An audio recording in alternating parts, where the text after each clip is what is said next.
Ana m asa eze. Ana m asa eze. A na-akpọ ya atụ. Ihe m ji n'aka bụ atụ. Atụ. Atụ ka eji asa eze. Ịsa eze na-eme ka eze anyị dị ọcha. Ọ na-emekwa ka ọnụ anyị nwee isi ọma. Ị chọrọ ịsa eze, ị saa eze elu gị, ị saa eze ala, ị saa eze aka nri gị, ị saa eze aka ekpe gị, ị saa ire gị, ị sakwa ime ọnụ gị. Eze m adịla ọcha.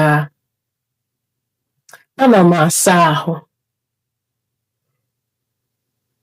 Ana m asa ahụ. Ịsa